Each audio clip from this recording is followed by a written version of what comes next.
नमस्कार।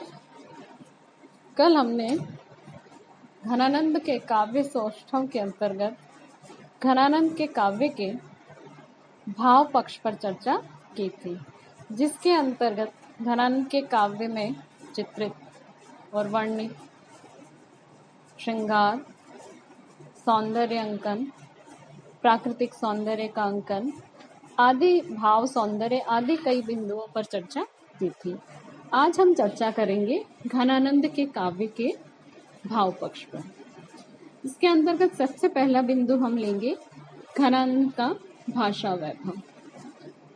इसमें भाषा का घनानंद की ने जिस भाषा का प्रयोग किया उस भाषा का महाकवि घनानंद की भाषा साहित्यिक ब्रज भाषा है।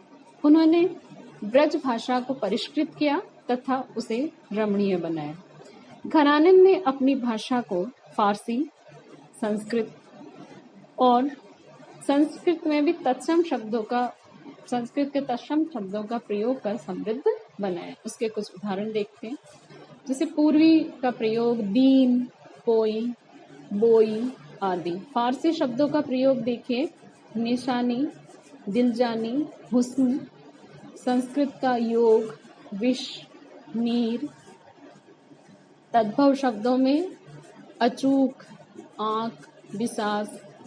और कुछ शब्द घनानंद ने अपने भावाभिव्यक्ति को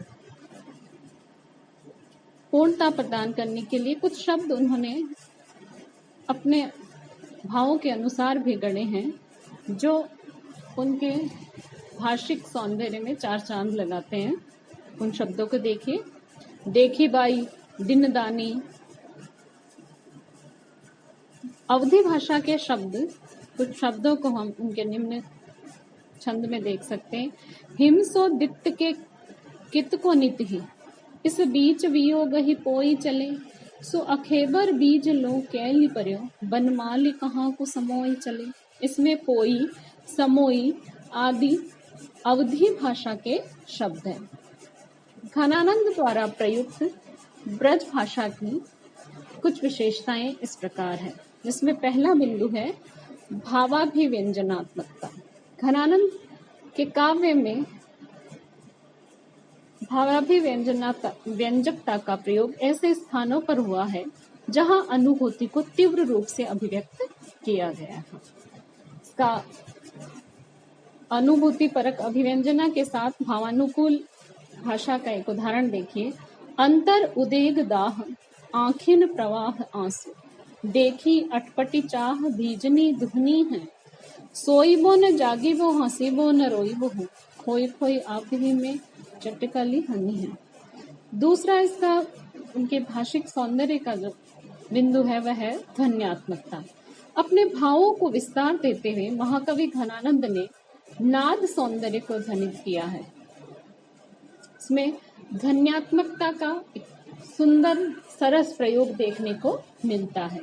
जान उजियारे गुण भारे, अंत मोहि प्यारे। जब ह अमोही बैठे पीठी पहचानी गई। बिरह बिथा के मूरी, आंखिन में राखो पूरी। धूरी तिन पाइन की हाहा ने को आने गई। तीसरा है लाक्षणिकता। घनानंद ने मुहावरों के साथ लाक्षणिकता का भी सुंदर प्रयोग किया है। सुखनी समाज साज, सजोवती सेवे सदा। जित नित नए हित फंदी न गसत हो। दुख तम कुंजनी पठाए दे, चकोरिनी पे। सुधाधर जान प्यारे, भले ही न सत हो। हुजरती बसी है हमारी अखियां न देखो। सुबस सुदेश जहां भाव तो बसत हो। इस तरह घनानंद के काव्य में भाषा के परिनिष्ठित भाषा के जो है वह लाक्षणिकता, उक्ति वैचित्र्यता, भाव प्रवाह, भावानुकूलता, कई सारे गुणों को अपने में समेटे हुए हैं। उक्ति वैचित्र्य बिंदु के अंतर्गत घनानंद के काव्य में वियोग ताप का ऊहात्मक पक्ष विरह छुरी लेकर विरही की छाती पर घाव कर रहा है, जिससे वह संदेश कहेगी उसके कान आवा के तुल्य होने चाहिए, अन्यथा वह सुनकर क्या करेगा, साधारण कान तो जल उठेंगे। घनानंद का शब्द चयन भी विशिष्ट है। मूल शब्दों को लेकर चमत्कार भी मिलते हैं और एक एक शब्दों को लेकर भी, बात शब्द को लेकर घनानंद जो चमत्कार प्रस्तुत किया वह बरबस ही हमारा ध्यान आकृष्ट करते हैं। आखिन मूंदी को बात दिखावत, खोवन सोवन जागनी बात ही पेख्यो, बात रूप अनूप रूप भूल्यो कहाँ तू, अलेख ही लेखी ले, बात की बात सुबात विचार बुह छी, मत सब और बिसे खिली, नैनने कान बिच बसे घन आनंद, मौन बखान सुदेखिए तिले। घनानंद की उक्ति व चित्र की सबसे बड़ी विशेषता है विरोधाभास के माध्यम से प्रस्तुतिकरण। उसमें मुहावरों का भी सुंदर प्रयोग देखने को मिलता है। वस्तुतः घनानंद काव्य भाषा और भाषा की भाव की उच्चतम सीमा पर है। उदाहरण देखिए विरोधाभास का। झूठ की सच्चाई छाक्यो, त्यों हित कचाई पाक्यो, ताके गुण गन घन आनंद कहाँ गन। मुहावरे का देखिए, क्योंकि उनका काव्य मुहावरों का सागर है। तुम कौन धो पाटी पड़े हो लला, मन लेहू पे देहू छटाक नहीं। इसी तरह लोकोक्ति और मुहावरों का बहुत सुंदर प्रयोग मिलता है। एक उदाहरण, सुनी है कि नाही ये प्रकट कहावती जो, काहू कल पाई है सुख कैसे कल पाई है। कि दूसरों को तड़पाने वाला स्वयं कैसे चैन से कर सकता है। अगला बिंदु है शब्द सौंदर्य। महाकवि घनानंद वियोगी कवि हैं, वे पीर के कवि हैं। वेदना उनका प्रिय विषय है।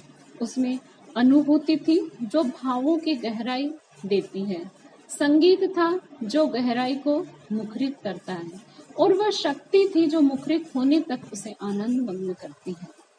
शब्द स्वयं रुंझुन करते हैं। महा अन मिलन मिलई मिली जब मिले हैं, ऐसे अन मिल के मिलाई है हमें दई। एक अन्य गुण उनकी भाषा का है चित्रमयता। चित्रमयता में जिस छंद में उन्होंने अपनी भावाभिव्यक्ति करी है, तो वो छंद सजीव रूप में हमारे सामने प्रस्तुत हो जाता है। उसके भाव चित्र के रूप में हमारी आंखों के समक्ष प्रस्तुत हो जाते हैं। इसका एक उदाहरण देखिए कि प्रियतमा के मुड़कर एक बार देखकर जाने की अदा से नायक निसी दिन उसी पर मरता रहता है।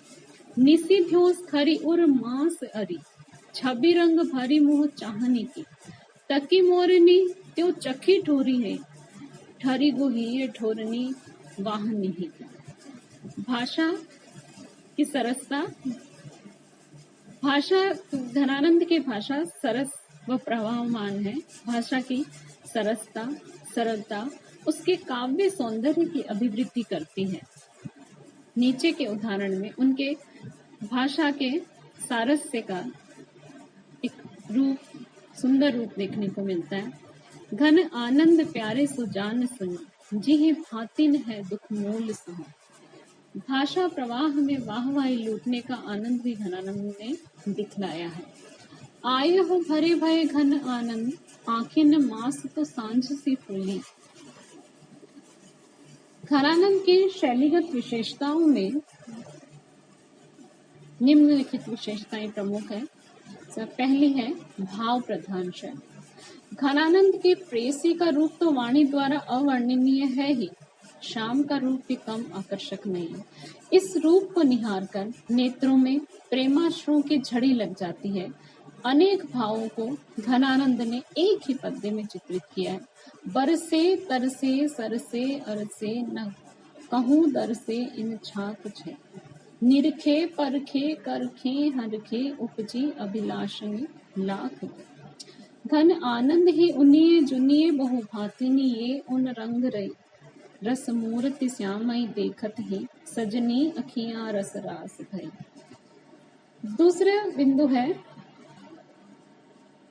पारसी प्रधान शैली। भाव प्रधान शैली के कारण ही पारसी का प्रभाव भी उन पर पड़ा। वियोग वैली ब्रज भाषा में होते हुए भी फारसी के छंदों में लिखी गई है। वह नवनैन सो आंसुअन धारा, चलावे सीसियों विरह आरा। सैन कटारी आसिक उर परते, मारा झुक छारी है। महर लहर ब्रजनंद यारती, जिद असाड़ी जारी है।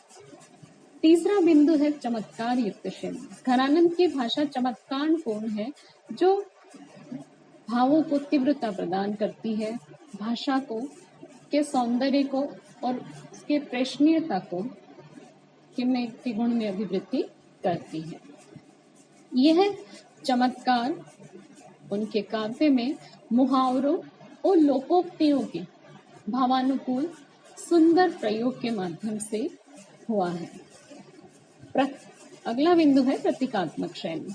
सूफी प्रभाव के कारण लौकिक प्रेम, इश्क ए मिजाजी और आध्यात्मिक प्रेम, इश्क हकीकी एक ही है।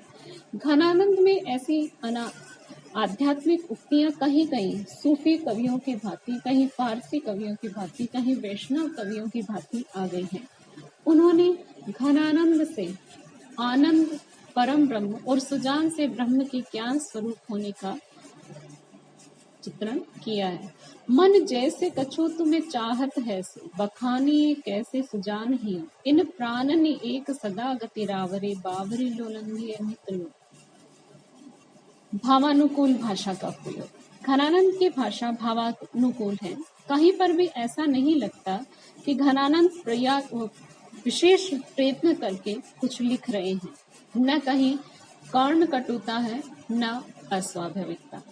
यही उनकी विशेषता है कि वे बिना किसी प्रयास के सरस व्यंजना करने में समर्थ रहे हैं।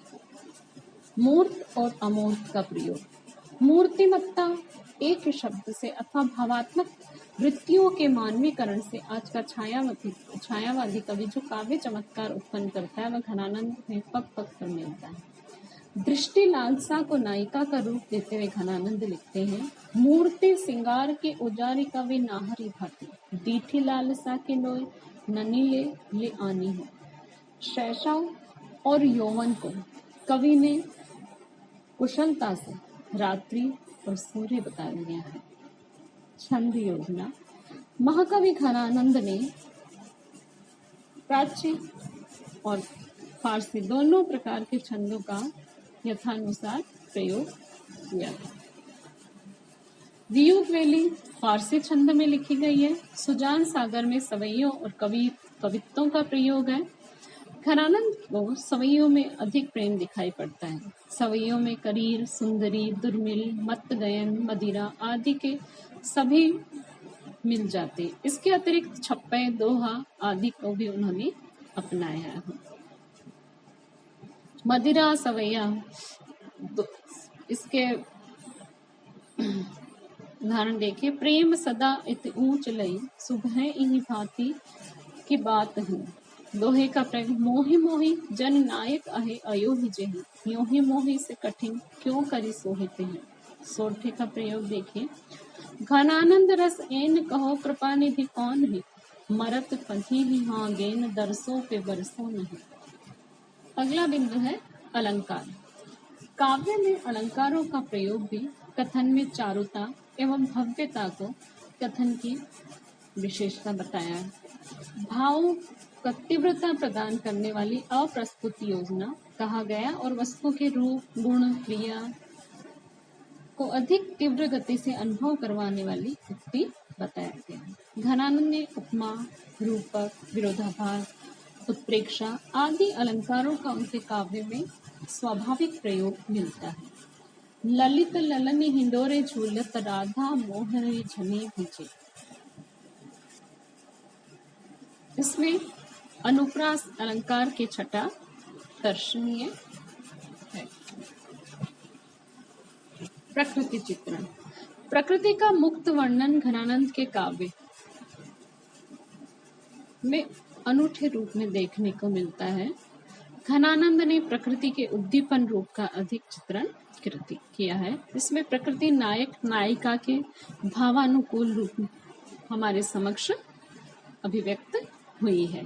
संयोग रूप में पावस ऋतु का है। पावस ऋतु के अनुसार लताएं पुष्पित है, सुमन उत्फुल्ल है, कदम्बों की पंक्तियों में भ्रमरियों को गुंजन हो रहा है। वहां राधा और कृष्ण विहार कर रहे हैं। मधुर प्रेम पावस के गीत, रस निधि राधा मोहन में, अमित लतागन फूलन छाए, शोभित वन के मदन सुहान, फूले सरस कदम्बन कुंज, महा मनोहर मधुकर गुंज, झुटमुट झुरमुट झूल बगर बगर है, सावन के सुख डगर डगर है। वियोग में प्रकृति का रूप, संयोगावस्था में चांदनी की मनोहरता के हम दर्शन कराएं। यहाँ वही चांदनी व्यथा का निदान है। सुजान के होते हुए ये चांदनी शीतलता प्रदान करती थी, परंतु अब वियोग में यही चांदनी वह नहीं रही। इसका चित्रण है, नेह निदान सुजान सभी पति, सींचत ही हीरा सिंगराई, है विपरीत महाघन आनंद अवधि, ते धर को झर आई। अलंकारिक रूप में प्रकृति चित्रण, प्रभात का समय है, दही बिलोने की धई धई ध्वनि मेघ ध्वनि का अनुकरण करती है, समस्त ब्रज के घर घर में फैल रही है। घूमे रहे जित तित दधि मथना, सुनत मेघ ध्वनि लाजेरी।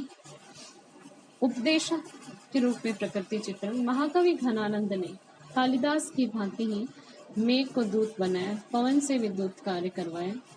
प्रस्तुत कवित्व में वियोग ने पवन को दूत बनाकर अपना संदेश उसके माध्यम से भिजा रही है। उसे पवन को संबोधित करते हुए कहती है, एरे वीर कौन, पेरो सब और गौन वीरी, तोसो और कौन, मने बुर को ही बानेगा, जगत के प्राण ओछे बड़े ते समान घन, घनानंद निधान सुख दानी अखियान दे। आलंबन रूप में प्रकृति जहाँ स्वयं वर्ण्य विषय हो, वहाँ प्रकृति का आलंबन रूप चित्रण माना जाता है। घनानंद ने वसंत ऋतु का वर्णन इस प्रकार किया है, इसमें प्रकृति का आलंबन रूप है। वृंदावन आनंद घन राजत यमुना को, सदा सुखद सुंदर सरस, सब ऋतु सूची अनुकूल, ऋतु और मोरे नवल वृंदावन तरुबेली, सहज सुझइये देखिए आनंद घन रस के। श्री राम वशिष्ठ के अनुसार घनानंद ने जिस प्रकार काव्य में अंतर्वृत्तियों के चित्रण को अपनाया और एक स्वतंत्र कवि के रूप में अपने व्यक्तित्व का प्रदर्शन किया, उसी प्रकार प्रकृति वर्णन में उन्होंने रीतिबद्ध कवियों का अनुकरण नहीं किया। उनका प्रकृति चित्रण अपने काल के कवियों से अधिक व्यापक था। इस प्रकार आज हमने कल हमने घनानंद के काव्य सौष्ठव के अंतर्गत उनकी